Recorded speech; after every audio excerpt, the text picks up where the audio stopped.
San Pedro, San Pablo Apostol, ipanalangin mo kami.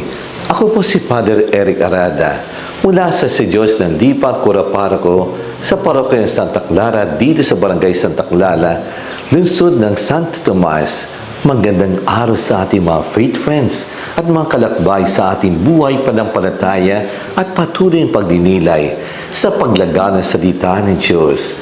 Ngayon pinagdiruan natin ngayon ang kapistahan ng dalawang haligi ng ating simbahan, sina San Pedro at San Pablo Apostol. Silang dalawang apostol ang naging pundasyon ng buhay ng simbahan. Pablo at Pedro ay dalawang magkakaibang tao pero magkaparehong lakbayin at misyon. Parehong silang tinawag ni Jesus para ipangaral ang salita ng Diyos sa iba't ibang mga bansa at kultura. Si Pedro sa mga Hudyo at si San Pablo naman sa mga Hintil o Pagano. Si Pedro at Pablo ay mga taong may depekto at hindi perpekto. Pinili sila ni Jesus sa kabila ng kanilang kahinaan at pagkukulang. Si Pedro ay madalas magkamali at tinaklipan niya si Jesus. At si San Pablo naman ay dating taga-usig ng mga Kristiyano sa Jerusalem. Madalas sa Biblia, binabago ang pangalan nila. Gaya ni Pedro na dating Simon at Pablo Saul. Ang Diyos ay tumitingin higit pa sa ating mga kahinaan at kasalanan at tinatawag pa rin sila. Maring hindi kailangan baguhin pa ang ating mga pangalan, pero patuloy pa rin tayo tatawagin sa kabila ng ating pagkukulang. Pinatatawad tayo, hindi tayo tatanggapin at hinintay ng Diyos. Sa San Pedro ay San Pablo ang nakitang katotohanan tungkol kay Jesus sa ating Banghelyo. Tama sagot ni San Pedro sa tanong ni Jesus kung sino siya. Siya ang Mesiyas, hindi dahil sa kanyang isip o kakayahan, kundi ang Diyos ang nagsabi sa kanya. Iba't ibang sagot ng mga tao, pero siya lang ang nakakilala talaga kay Jesus.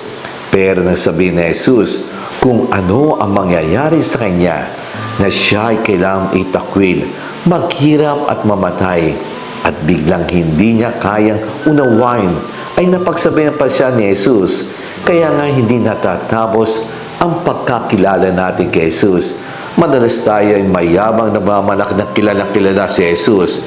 Pero habang tumatagal na pagsunod sa Kanya, madami na mga pagsubok sakripisyo, tinadaanan. Madami tayong tanong, pagdududa, pag-alinlangan sa Diyos. Humihiwalay at nalayo sa Kanya. Tingnan natin dalawang apostol nito. Pareho silang nakulong, namatay, namatir. Sa ating simbahan, si San Pedro ay minsan nakulong at akala niya yun ang katapusan niya, pero pinalain siya ng anghel. Minsan si Pedro ay gusto niyang umayaw pero bumalik siya. Tingnan natin silang nagtiyaga sa pananampalataya at nanandigan sa Diyos. Tingnan natin ang pag-ibig na gumabag kay Jesus. Nagsabi niyang walang pwedeng magwalay sa pag-ibig kay Jesus. Sana tayo din ipagpatuloy ang misyon ni Jesus na binigay sa dalawang alagad na ipaglaban at ipagtanggol ang ating simbang Katolika at ipangarang katotohanan ng doktrina at tulong simbahan. Let us pray. Grant we pray, O Lord our God, that you may be sustained by the intercession of blessed apostles Peter and Paul, that through them you gave your church the foundation of her heavenly office, so that through them you may help her eternal salvation. To our Lord Jesus Christ, your Son, who lives and reigns with you in the unity of the Holy Spirit, one God, forever and ever. Amen.